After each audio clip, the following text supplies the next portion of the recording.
Hello, and welcome to Canadians with Disabilities and Their Allies. My name is Brent Frayne. I'm the host for the show, and it's actually also known as PWD Allies on YouTube.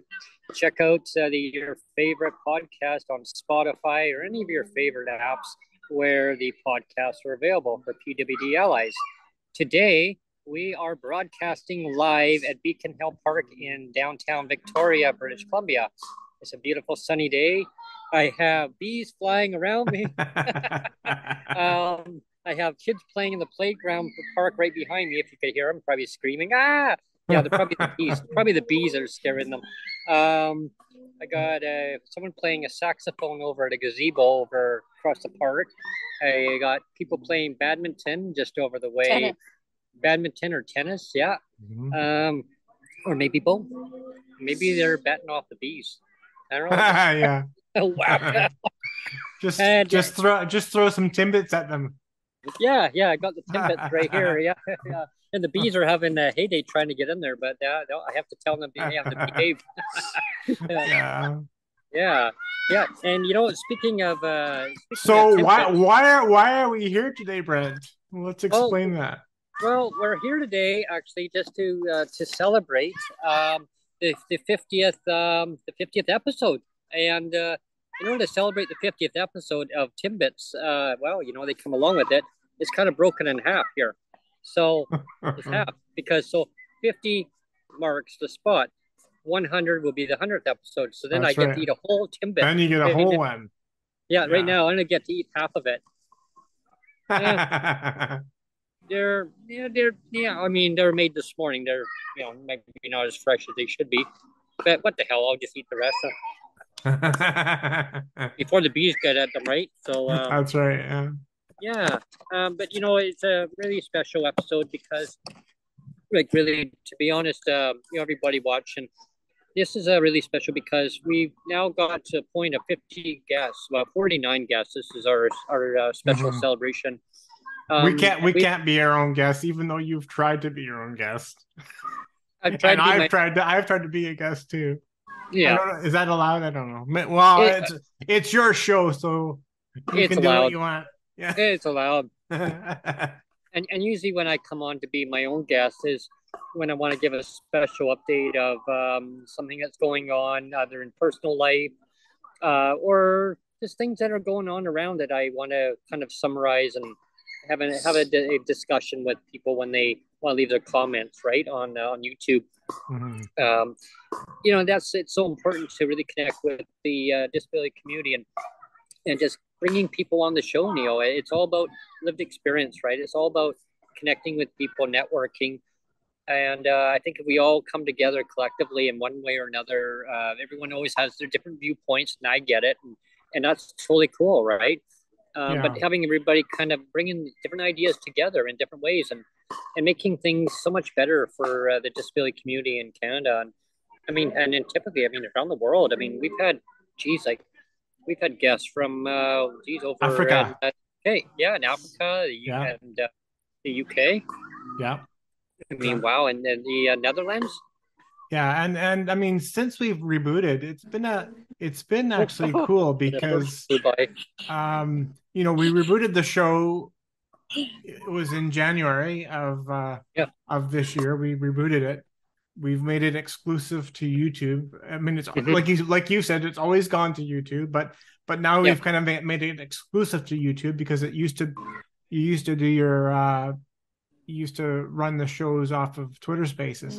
But since we've moved everything into YouTube, it's really I think the show's really come into its own. Like you've been able to refocus the show and really put the focus on the guest, which I think is really good. And like because I know way back when you came to me, and it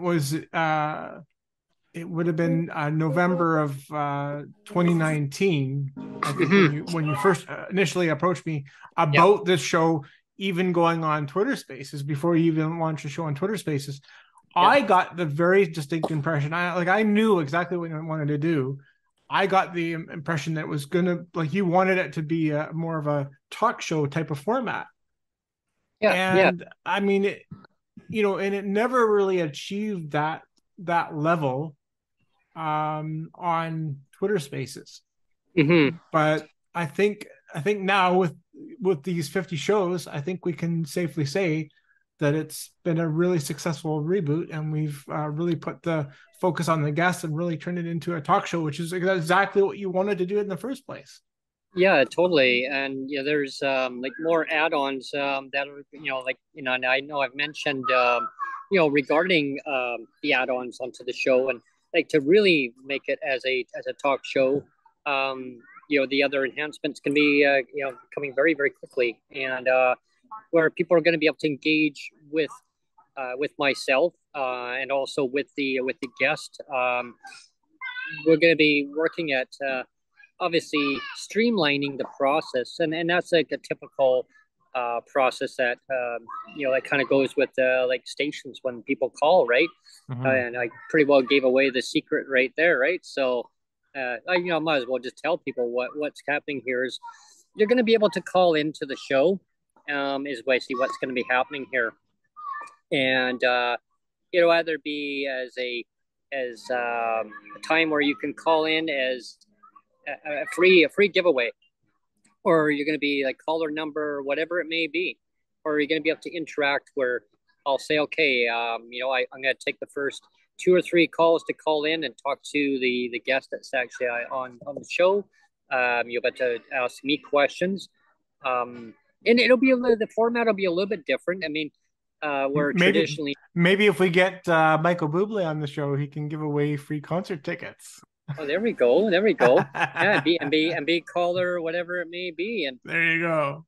and Yeah. and I've listened to like radio stations too, right? And how they do their format, and I've got some advice from stations where, yeah, like you give people the time to call in, but you don't give them too long, but so that everybody that calls in has equal time that they can actually speak and talk to the guest or talk to myself, or I'll say, yeah, I want people to call in now because I want their view on housing. How is it affecting your life on housing right now? That's the topic.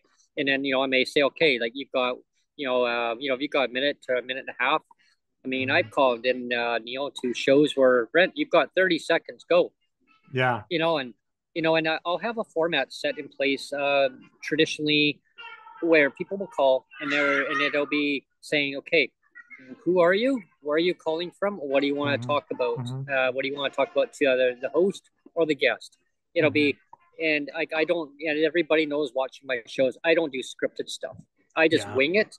But Yeah. that part will be very scripted Yeah. because it has to be tailored in the time frame where I need to respect the guest when they're actually on the show because Yeah. their time is always number one center, right? The Mm-hmm. guest is our number one attention, and the callers are too. I mean, to the point where I always want to hear what people have to say.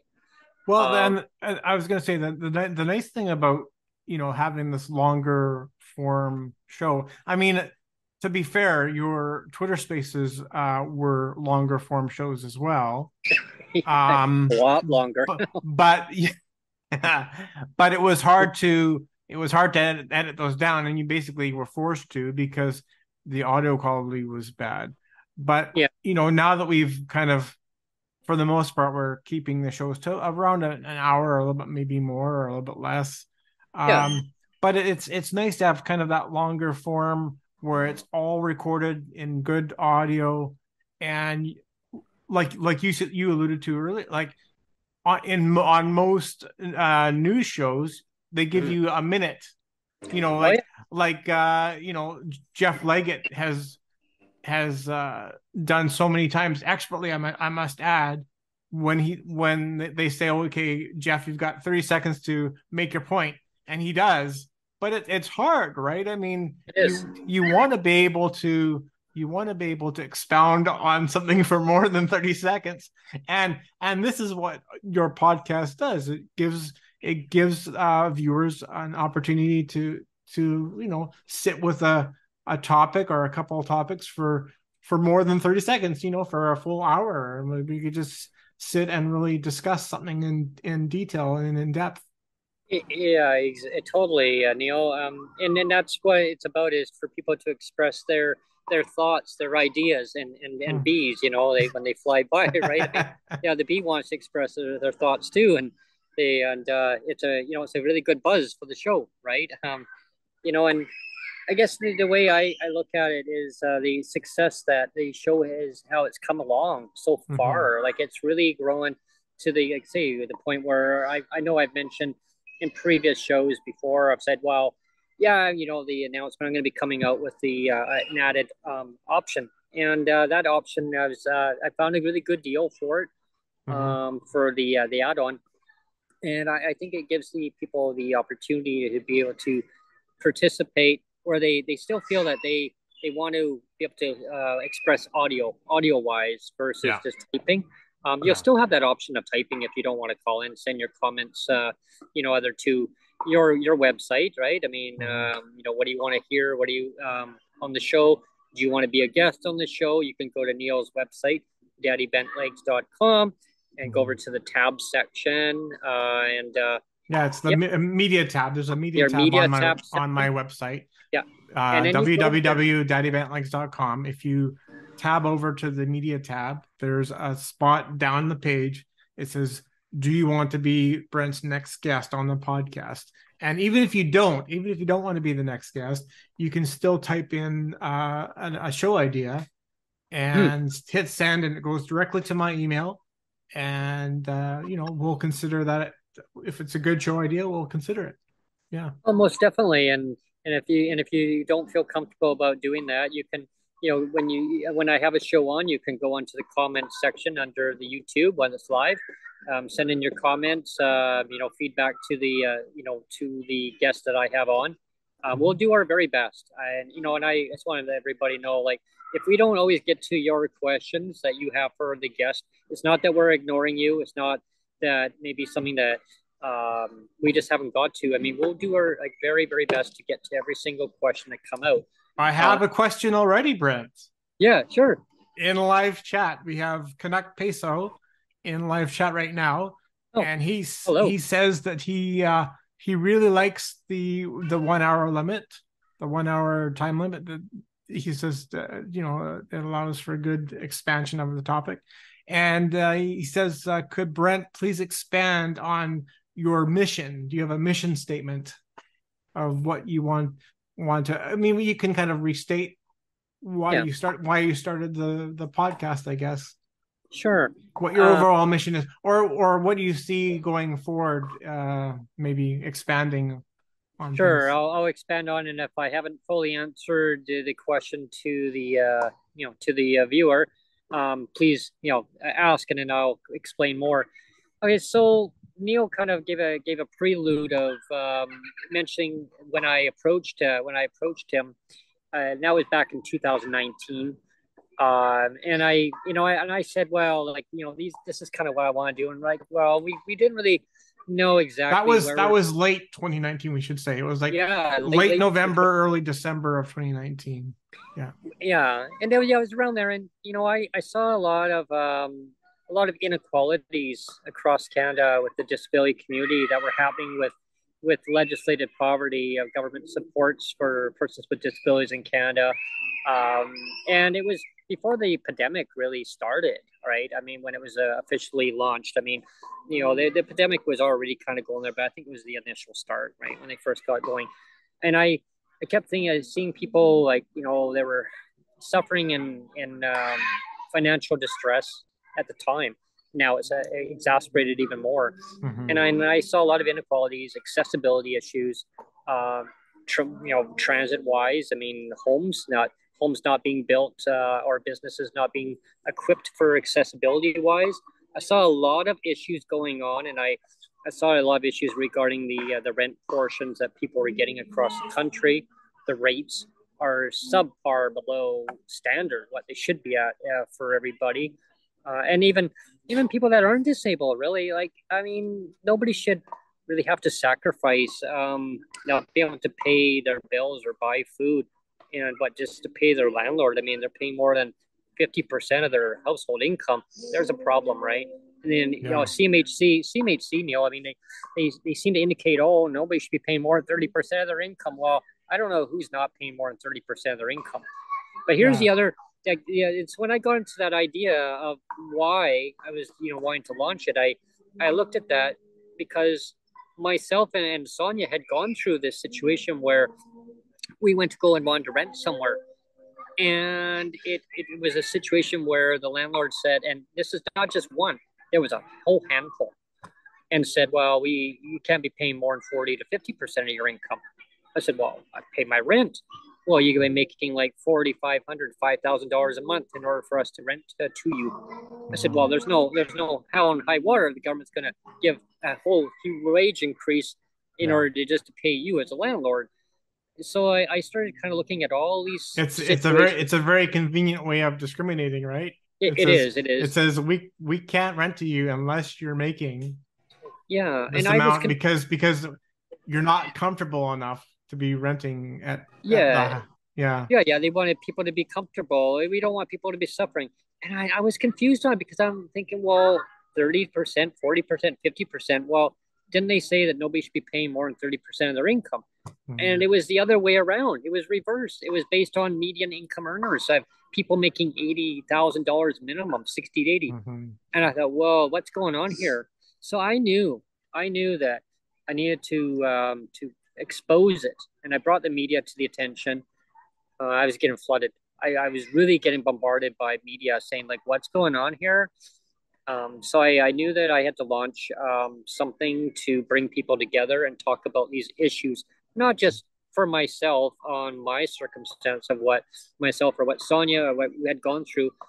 As we all know, I explained, like, I think it was on Twitter Space, like we had to make a sacrifice and move to away from where I grew up, and that was in Langley. Beautiful place, brand new place. I mean, it was just built. I saw it getting built. I said, wouldn't it be nice to live in there? So we moved, and I said, yeah, like we got the green light. Hey, yeah, you got the place. There was another place I could have had, but I chose a brand new place. Now we keep hitting ourselves saying we should have taken the other place, but there was a lot of questions where the landlord didn't want to deal with third party, meaning government. They did not want to deal with government forms, meaning if I wanted to have the government pay the rent directly to them, nope, didn't want any part of that. And I thought, okay, red flag right there, right? I mean, ideally, it would have been prime location shopping. So it was a hard call. We said, well, let's just take the new place. The new place we took, it really ended up not being so good, right? Because the management had a quota of, and most people know this, that if you fill up a place, a residential place, you're going to get a certain quota, a bonus, by saying, hey, look what you did. You filled up the place. There's your bonus, right? Well, the manager flipped it over twice. Right. When we were in, and then to get us out, long story short, there was reasons why they did what they did. We had a choice of taking another unit that was a lot more expensive. But at that time, though, we had the supplement. It was a COVID supplement that the provincial government gave to us. It was going to be made permanent. And why I know that now is because it was actually in a written report that's actually out there, and it was told to basically make it permanent. So so far it hasn't been. The government gave back a portion of it, but media had contacted Sonia and myself and said, "Okay, can we do an interview with you?" It was a $300 campaign at the time, and I said, "Sure." And they said, okay, so what would happen if the government took this away? What would happen in your life? Like your lived experience, Brent, what would happen to you if they took it away? I go, then I would have to sacrifice. I'd have to make really awkward decisions. I wouldn't be able to buy healthy food. I wouldn't be able to afford this place. Okay. So then they asked Sonia, what would happen, Sonia? What would happen if the government took away the $300? What did they tell you? We'd have to move. No, I'm not sure if did you hear her response? Yeah. Okay, you did. Okay, good. The audio pick up. Right. So that's basically what the media asked. she would have to move. Where we are right now. And so it kind of corresponded with what I said, but she, kind of elaborated more on it. And so when they did the story, they were interviewing different people around at the time. And then, of course, I ended up being on the news. It ended up being on there. I'm like, oh, wow, there I am now. And as a time, I became to understand that there was more to do with advocacy of explaining of why situations like what we went through, we had to move to Victoria. It wasn't ideal. I mean, it's nice here as a tourist to come here. Very expensive to live here. We still miss it basically where we moved from, because it was home, right? We're right now we're adapting here for now. Long term, we want to be back in Langley. You're by the politicians, which is actually a good thing. It's a good thing on that part where I can hold them to account. So I guess that's a positive part. We shouldn't have to. But yeah, I mean, Sonia's made a good point, but we shouldn't have to. That's right. Yeah. So that's the key part there. Like, we shouldn't have to hold. That was a mic drop right there. Yeah, drop that was. Drop the mic, Sonia. Mic drop. Oh, hey, Sonia. Yeah. That's awesome. But no, it's so true though. Like, we shouldn't have to, because things that make sense to take away legislative poverty. I mean, poverty shouldn't even exist. And I know I've done episodes where I've talked about this part, and where I've said, having guests on, we talk about this all the time. And it should be something that should be non-existent in Canada. Like, it should not exist. Yeah. And there's reasons why. And we had a great episode for anybody that hasn't watched. It was just the other day. We had Jean Swanson on, anti-poverty advocate or activist. Amazing episode. Actually, I did a short cut down of the episode too, it's like a 10-minute one, just to highlight one of the really big things that she said.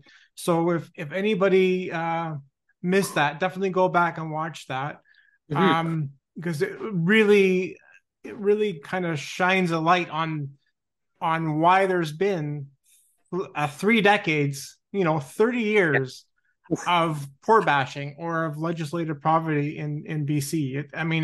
It stems all the way back, like I said, from Mike Harcourt, and I love the fact. I mean, like I told you, I was smiling so hard inside when when Gene Simpson said,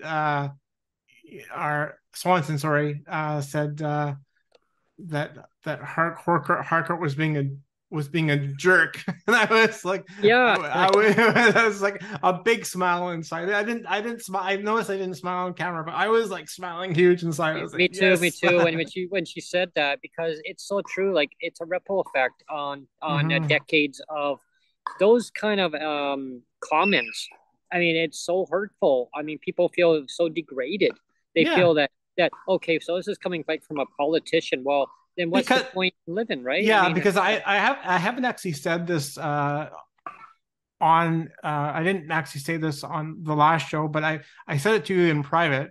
Yeah. But I believe it's from a psalm in the Bible where it says, out of the mouth the heart speaks.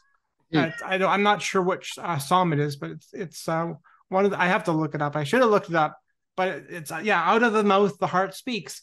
And so here we have a BC premier saying everybody on welfare is cheats, varmints, and deadbeats. Wow. And apparently he apologized about it. I think it was almost like years later. It wasn't immediately like Gene Swanson was saying.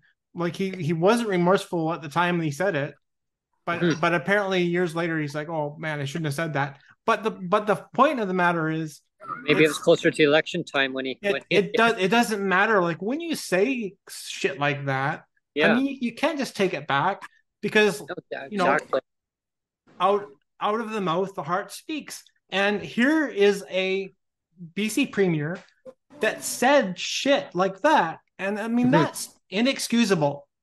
And that is why 30 years later we still have massive homelessness. And oppressive, purposeful legislative poverty is because of people like that saying shit like that.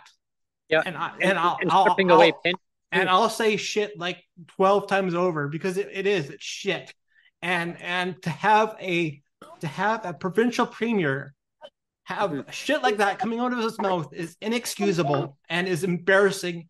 And I mean, even 30 years later, he should be up in front of the camera saying, I apologize for 30 years of stupidity. Like, seriously, I mean, it's that bad. It's that bad and that inexcusable. And there's and I could go on, but I won't. But that's why, I mean, so many people are suffering now, like, of the trauma. It's the trauma, Neil, that he caused by saying stupid things like that. And I will say the word stupid because it is stupid. Like why would somebody even say anything like that and then go and they say, oh, why did I say that? Well, because you meant to say it. Exactly. Like there's no reason to think you didn't mean to. It's like saying little kid says, oh, did you eat that candy? No. Yeah, you did. Because you meant to eat it. Yeah. And now you're saying, no, I didn't mean to, but you did. You actually meant to, but you can't take your words back once they're out there. It's like you're gonna like try to get all your words back and say stuff them back in the drawer. They're out. You said it. They're out. Yeah. You can't take it back. I mean, now. and and then when a premier would say, well, I don't know why I even said that. Like I shouldn't have said I caused a lot of harm. And then I'm glad, like when our episode when we had Gene on there, where we fast forward to the Gordon Campbell era. Like, wow, like that was I love the reduced down segment that you put on there. It shows you all the highlights of it because it showed the back to the future, the car in there. I love that. That's great.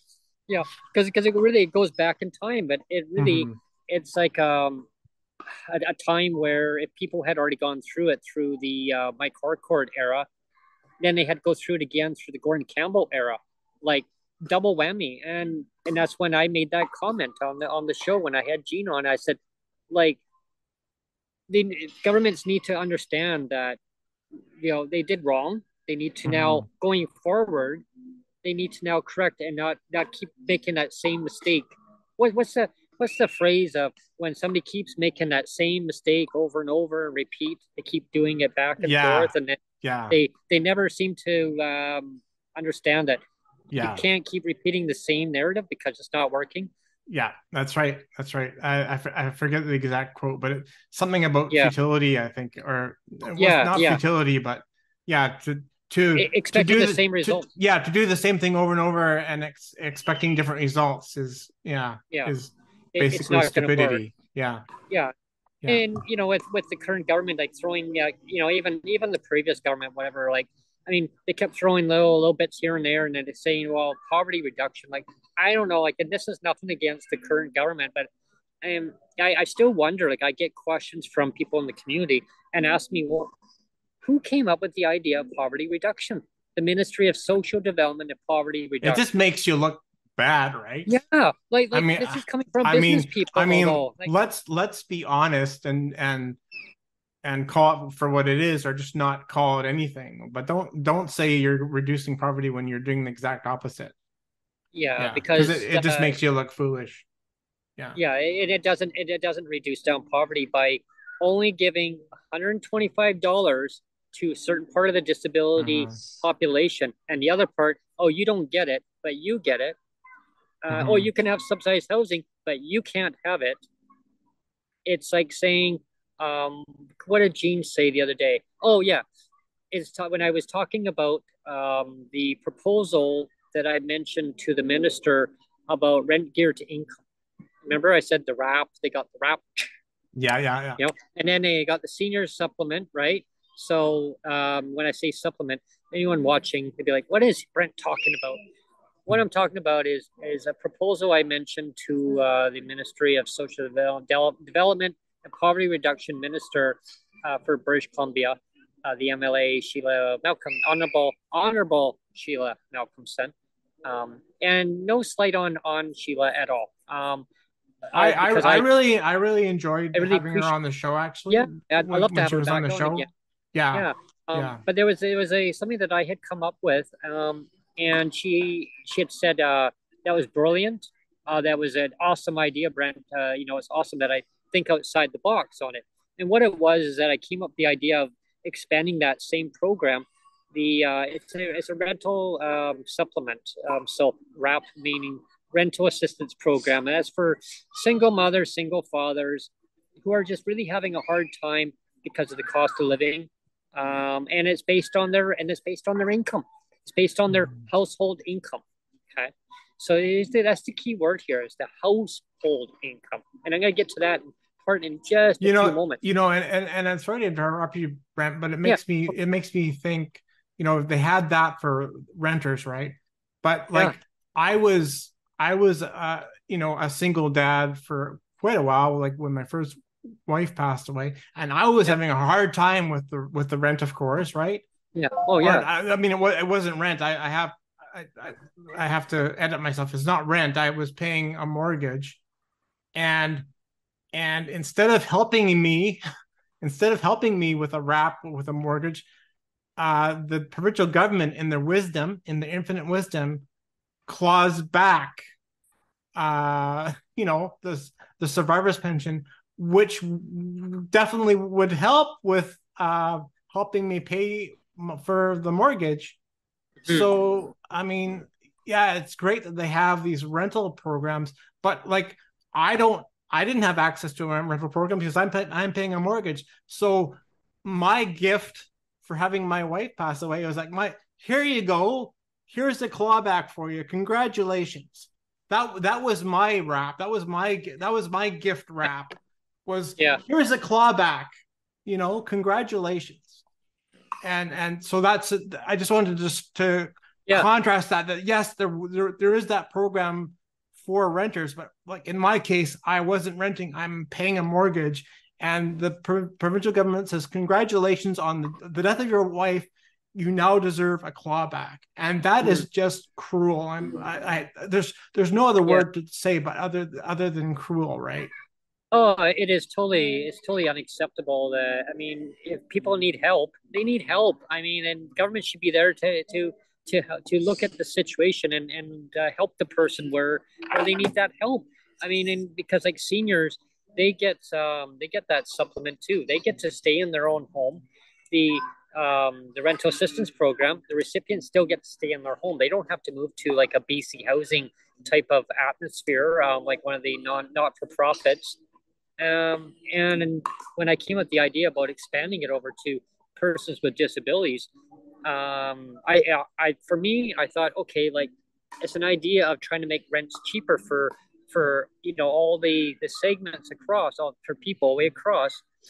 I mean, obviously the rest of the general population also need that option too, right? They really do need that option. However, just recently on the news, there was a lady who's now disabled or not disabled. Well, I mean she might be disabled. She didn't really say, but she was I guess on collecting welfare, but she still could be disabled. She's a senior. And because I mean, as you get older, I mean, you could still have lots of disabilities, but not be diagnosed, or you're slipping between the cracks where all the red tape with the government, all the paperwork. Anyway, long story short is, I really it really drew me to the article and the news story on it because she's homeless, and now she couldn't get all the paperwork done to get onto the federal program for seniors, for the seniors pension. And the government says, "Oh well, we gave you all the paperwork. You didn't ask for help." But here's the real the clicker on this one. She doesn't know how to read. She doesn't know how to write. She was one of the survivors from the residential schools. She's Indigenous. Yeah. So the government should have reached out to her, worked with her. And she was in an SRO right across the road, and a news hour pointed to the place, and she got evicted because she didn't pay her rent. Well, and she admits that she didn't pay rent for, I guess, I think it was 6 months, but she was willing to pay the money, like to the manager, because she didn't know how to fill out the paperwork. Nobody was willing to help her. Right. So it really brought back a lot of feelings of not communicating, the government not communicating and working with the person, because I had gone through that part, and I told a story when I had Gene Swanson on the other day, what I went through the Gordon Campbell era. And I think back where not having any income for a period of time. It's very stressful. It was, though, Neil. I mean, like my roommate at the time, like they had a fully furnished basement. Like it was like a regular house, And I mean, they had door to access to go and do your own laundry certain days. Like I'd be like, hi, how's it going? Did you want me to make dinner, or were you going out, or whatever? Like it was just like I'd be coming and going, and I'd intertwine with her sister, and her sister's husband was up there, and they'd have me come up for dinner and stuff. They didn't have to. They really didn't have to. They were the owners, and they wanted me to feel welcome. Like like, hey, come on up. Is that David over there? I'm not sure, Sonia. It looks like David Eby. David Eby? Yes. Ooh, 1 second here. Okay. Oh, God. Go and find out. No, I'm Sonia. not going over there. Yeah, well, I can't go over there. You can go over there. Yeah, you go ahead, Sonia. Sorry about that, everyone. That's exciting news. That's a breaking news. That's a breaking with Brent saying that. I said, all right, I told Sonia, David Eby. David Eby is the premier of British Columbia. Get him on camera. Wouldn't that be something? Wouldn't that be something? If it is, because Sonia's now going to go and venture over there. It would be great. So yeah. Even if he came on for like a minute. Oh yeah. I'd be like, yeah, hi everyone. Imagine that, eh? Oh, that would be the hype. Yeah. I just wanted to. I kind of touched on it already, but we also had another. I'm not really following the chat, and I apologize. It's hard. It's just me, and it's actually chat's really filling up, and I'm not able to catch it all. But Canuck Peso made an earlier comment about what's your comment, what's your position on clawbacks, what's your feeling on clawbacks, and of course I have my opinion on clawbacks, and I already just shared them how stupid they are.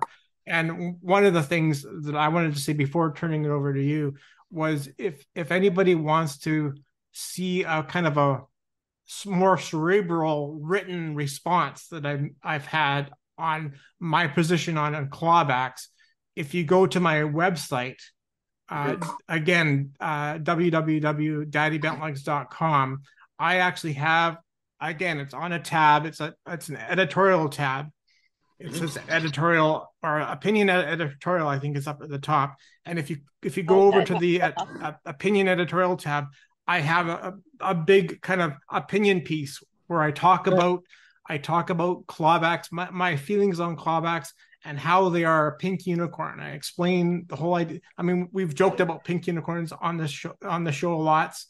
Oh yeah. And I explain the whole idea of what a pink unicorn is, and how the government are making these pink unicorns, right?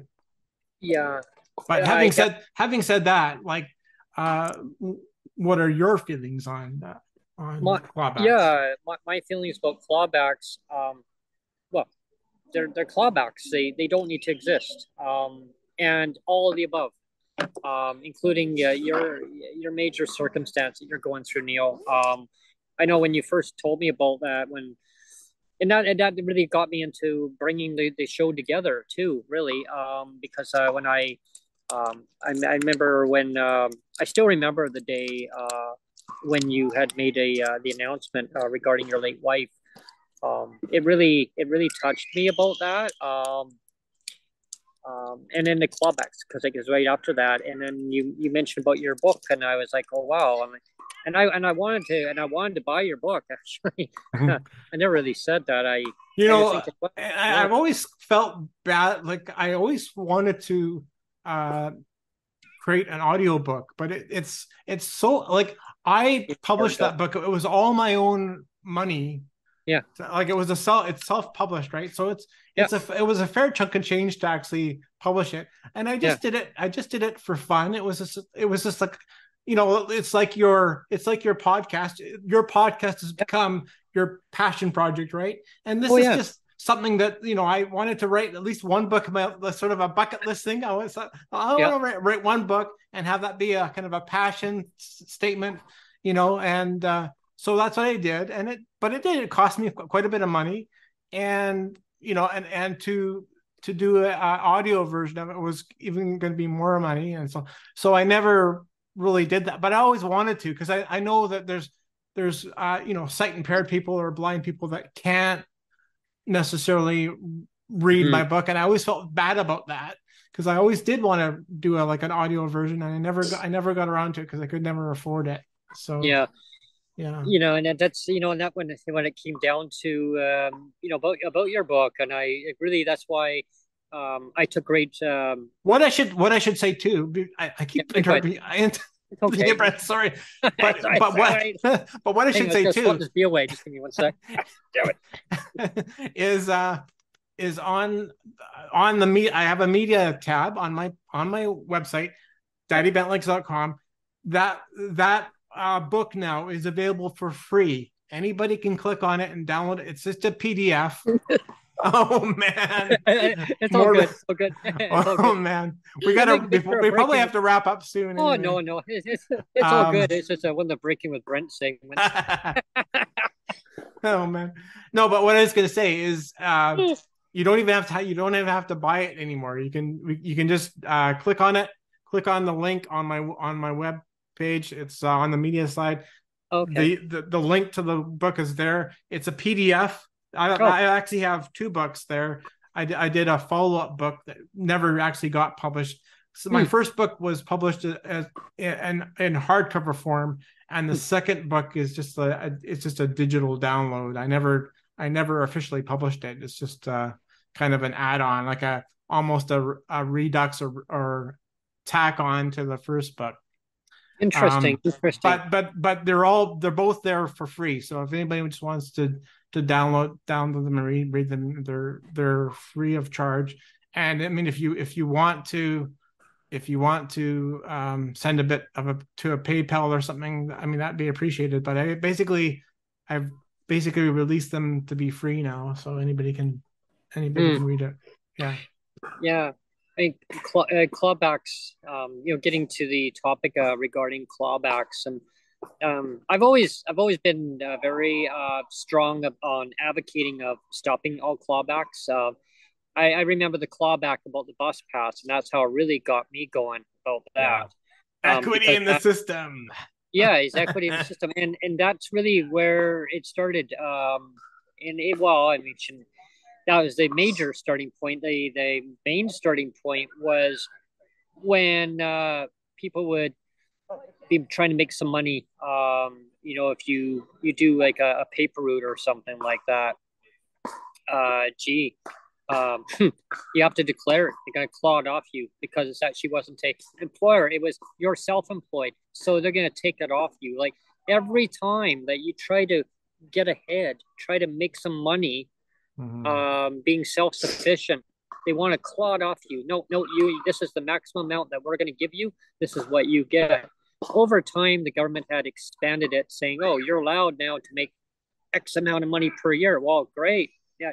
But what if you can't work? What if you can't work? What if your disability is that it limits you to a lot of things? And I'm not saying that people shouldn't. I'm not saying that that they shouldn't work. They shouldn't be self-sufficient. If they can, great. If you can't, okay, that's why the disability was a pension. That was why it was a pension back. He says, damn it, like back in 94, 95. Well, 95, no, because no.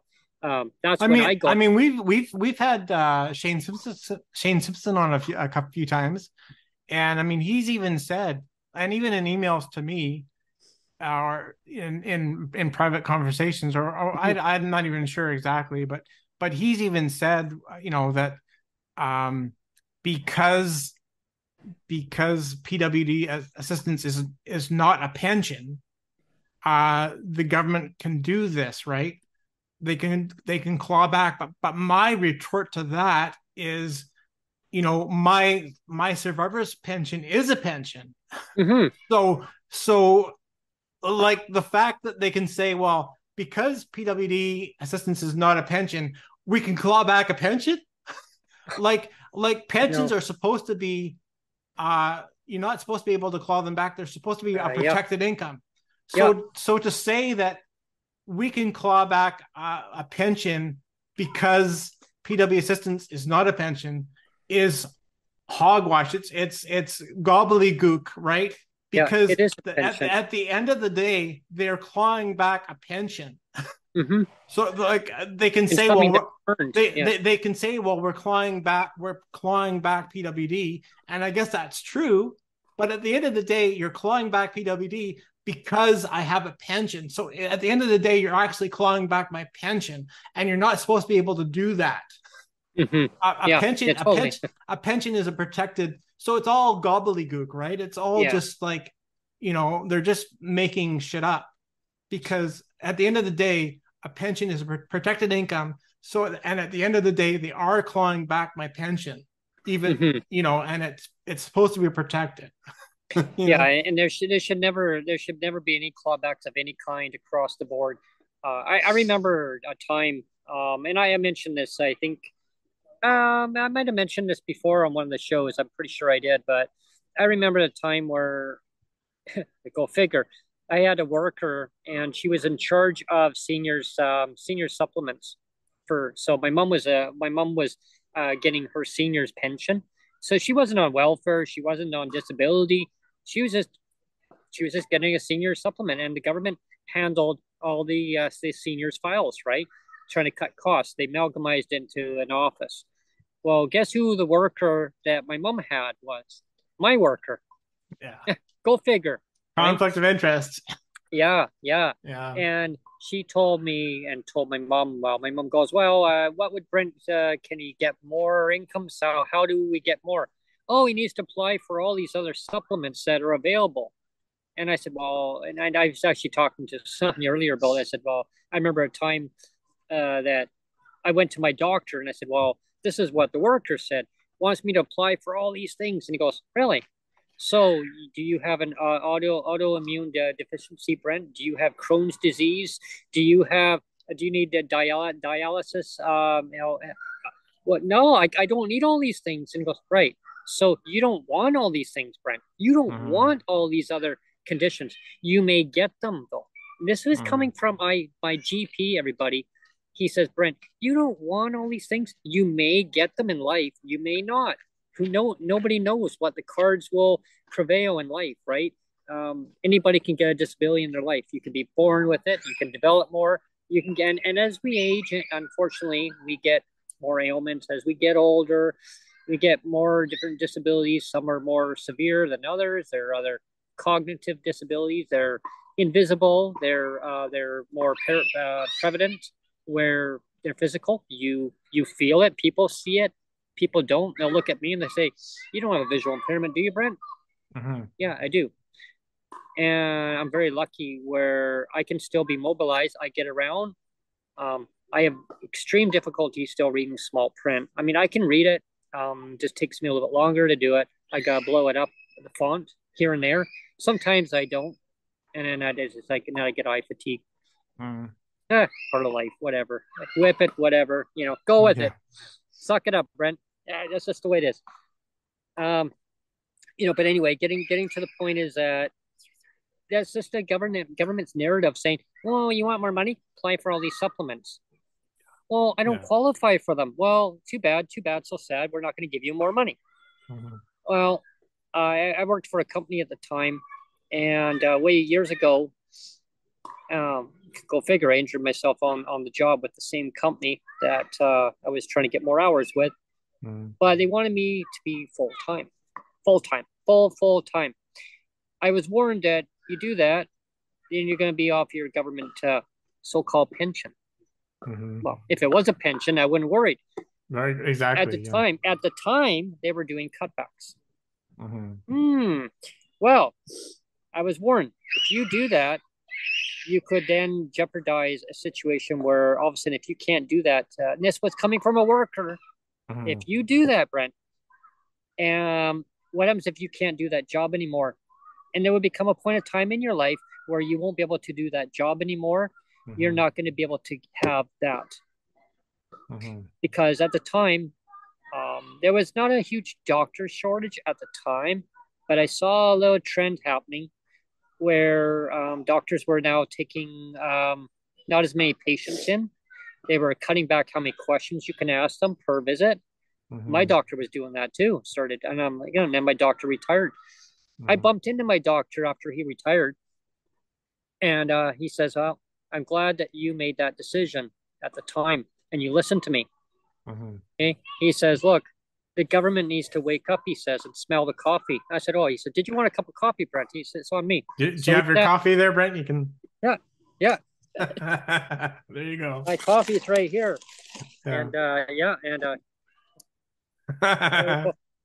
We're still looking for the sponsor here. We are. We are. Anybody wants to sponsor us, we'd love it. Yeah. We always joke around about Tim Hortons, but if you want to be a sponsor to the show here, just reach out to Neil, reach out to myself. Definitely, and let us know. Let us know if you want to be we don't talk a lot about sponsorship, and there's a reason why. I mean, like I've always said, like I would do it regardless. Like I'm doing it because I'm passionate about it. You're doing it because you're passionate about it. We've both invested quite a bit of money. Like I have to say, because there's a lot of like upgrading computer hardware, upgrading like paying for software licenses and stuff like that. Even making sure that my website stays active. That's a cost too, of course. So all of that is money, but it doesn't, like I would do it regardless. That's a birthday cake. Well, there you go. Celebration, right? Yeah. No, but you and I would do this anyway, right? And whether anybody gives us a cent, I mean, I would still be doing it. But if anybody wants to come on board and as they say, buy us a cup of coffee, I do have my PayPal there now. And I mean, I'm an honorable guy. So if I got like say $50, somebody sent me $50, like you have me on record, hand on 50 Bibles that I would split it with you, Brent, because it is a shared show. So if we did ever get sponsorship or anybody sends me a few bucks, I would split it evenly with you, Brandon. Me too. I would do the same thing, Neil. So if somebody, they reach out to me and they say, I want to sponsor your show, Canadians with Disabilities and Their Allies. And I say, when I do my broadcast for the show, a new slogan that I've added in there, just people are like, what is, you probably noticed that we're now, because Neil and I have talked about this as an added bonus to the show. We also say is also known as PWD Allies podcast because it's on YouTube. Yeah. Right. So it's just abbreviated version of it down the name. But if you want to, if you do want to be a sponsor, please reach out. If you want to send me, an e-transfer as weatherman.langley@gmail.com. That's my email address. I'll split it with Neil. We should be wrapping up, but I did want to, before we wrap up, I did want to say, like, we're almost up to 300 subscribers now, which is amazing. I think it's I think it's 286 right now or something like that, which is really great. And it just goes to show that everybody that's subscribed to to my channel, I'll say our channel because we kind of co-own it. Everybody that's subscribed is basically sharing in our passion together, right? We're sharing the passion of advocacy, and I really appreciate everybody that participates on this channel, that's Absolutely. actively commenting, actively sharing. Bonus. And if you can keep doing that, like I said, I apologize for not tracking the chat today. I kind of there's a lot of activity in chat today. It's like I can't track it all today, but lots of really good comments, I can tell. So that's great. And I mean, we just want to see that go forward, like all this passion. We want to see that kind of put in a bottle where everybody takes it forward and just runs with it, right? Oh, absolutely. And like, I'm so excited about like when I launch the call in one, because there's gonna be a couple special segments when I get that going. And that's gonna be well, it'll be actually later this month, just to let everybody know. Okay. So I'm gonna be getting that going. And it's gonna be a special segment of people calling in. I'm not sure how many minutes like per each person call in. But everybody will have an equal opportunity of calling in. If we find that it's overloaded, we'll be broadcasting live, going, okay, if you're watching this live, and you're experiencing that the calls you're not able to get through, keep trying, right? We'll get to each person, and I will say in advance that I apologize if we can't get to everybody. There'll be opportunities for sure, everybody to participate in the show one way or another. And I want to see the show grow, because it's kind of getting back to what that person asked earlier. What is the passion? Where do I want to see the show going?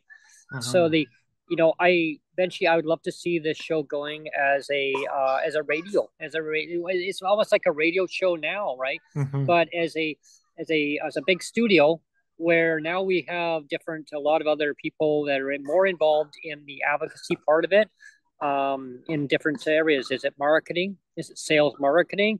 You name it. Neil's there. He's the editor producer. There's going to be lots of opportunity. Is my living room a good studio, Brett? There we go. Yeah. Does this look like a good studio? I don't know. Perfect. Yeah, it's great. I mean, I see a lot of just a different vision of if it going forward in different ways. Right now it's growing, and like I say, if a person reached out and they want to be a sponsor, we'll get. If it's I don't know if it's whatever company it is, if it's Roots or if it's Tim Hortons, Nike. Some people say, "Oh God, not Nike! Don't say that." I'm just giving just as an example. I'm throwing it there, so I'm not really doing any favoritism to any specific company or saying we're going to be going with this or that one. I would as if they sponsor it, we promote their items, right? Hey, we could get letterheads of the Canadians with Disabilities and their Allies on a shirt. Hey, I wear a shirt or brought to you by Roots. Yeah, exactly. Yeah. And we could it could take off a long way. And that way with the advocacy too, it will actually enable us to travel across to different areas to meet with people with lived experience. Yeah, that would be great. Yeah. Because we can use that as our business write-off, regarding that as a stuff. So there's I want to have more business lunches with you, Brent. Yeah. That's what I'm looking forward to. I want to have more business lunches at Tim Hortons. Yeah, with the ice caps and the and the Timbits, Yeah, and then stack them all up. Remember? Yeah, that's right. Yeah, and then they fall over. Oh, yeah. Yeah, there you go. But we should wrap up now. Actually, it's getting close to my chaos hour, so we should be wrapping up. But this was a good impromptu segment. Again, lots of good chat happening, and again, I do apologize for not engaging in the chat more. But we love everybody that's subscribed, and we would love it if people share, like, comment, subscribe more. So we just ask that you share things out if you can, and we're just gonna try to grow the passion, right? Yeah, and if like we got 50 episodes this year, season 2 so far. So 50 more to go. So we got it's almost like 3.5 months to go of this year.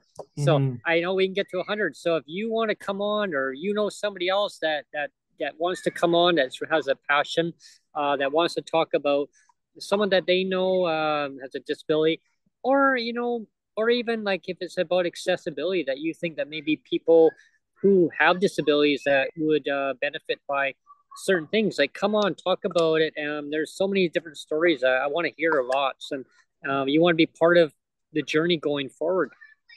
Definitely reach out to us. I want to be a guest or ideas. Yeah, we're here, right? Be a guest. You want to be a guest number 51, 52. You want to be guest number 100. Be our guest. Be our guest. Da, da, da, What's behind da, da. door number 1, Neil? Pink unicorn.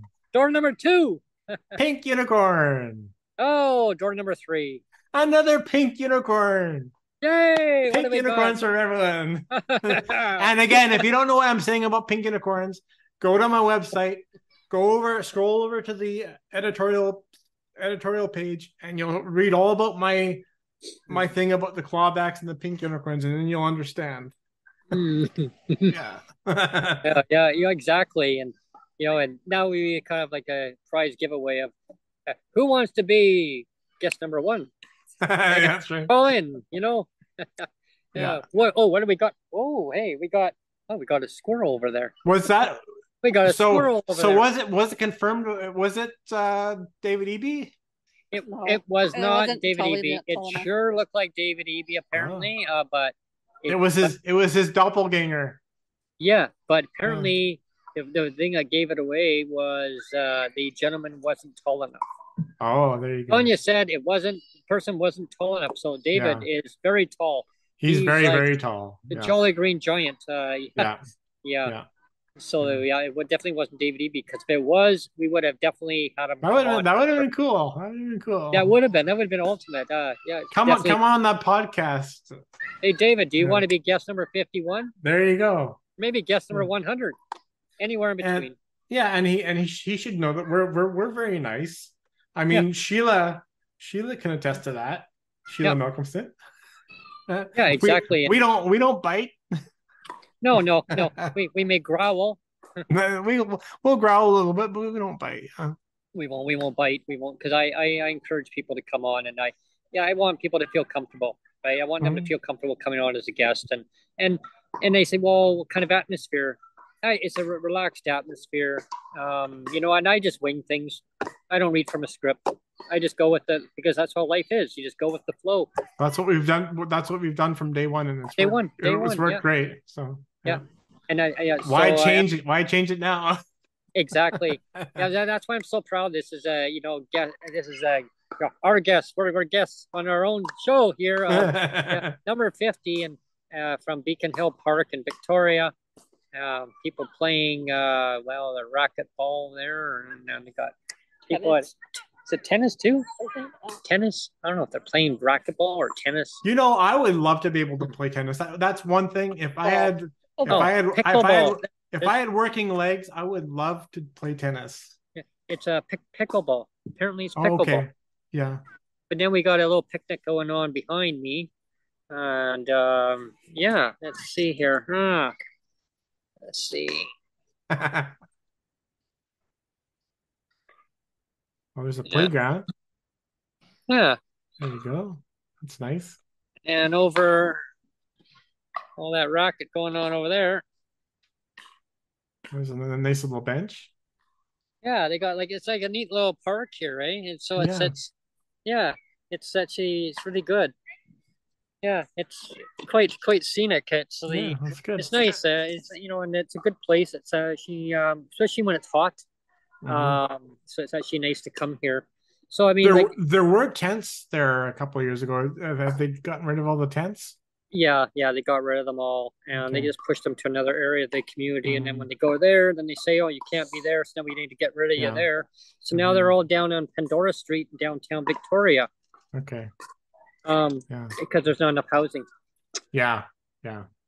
People want permanent housing that they can call home. Right. And that's a whole other podcast. That'll be another podcast that we can that we'll be talking about. But this is a beautiful park. I mean, and then they say Victoria does have its beauty to it. And it doesn't right where we are now. It feels like you're actually in a wilderness, like you're away from the city. You're so close, all right? Yeah. Yeah. So, broadcasting here, Beacon Hill Park in Victoria, the 50th episode of Canadians with We Disabilities and Their appreciate we Allies. appreciate you Thank all. you. We appreciate Yeah, everyone that's subscribed and tunes in and shares it, everything. Yeah. absolutely. Yeah. And thank you so much, everybody, for tuning in today. And like I say, reach out to Neil or myself. Neil will, if you reach out to me, automatically Neil's going to reach out to you to get all the details. So just reach out to Neil. Let Neil know. Might as well just reach out to Neil. Let Neil know I'm the that guy. you want to come on, and he'll arrange the details with Yeah, you. and like I said, there is that tab on the website as well, just on the media tab. Do you want to be a guest? And you can fill out the form there as well. So, Who wants to be the next guest? and all the links, I'll explain again. All the links are in every description of every video that I post. There's a series of, I think, 4 or 5 links. My website being one of them, my Twitter being one of them, website. So it's all there. And actually, one thing I didn't mention, one new link I added, and I think I did mention it a couple of times ago, but I added a calendar, PWD Allies calendar. So it Awesome. makes it easy for people that only really know us through YouTube. They don't really connect too much on Twitter. At least this way, they can go and check the calendar now. There's a link right on every video.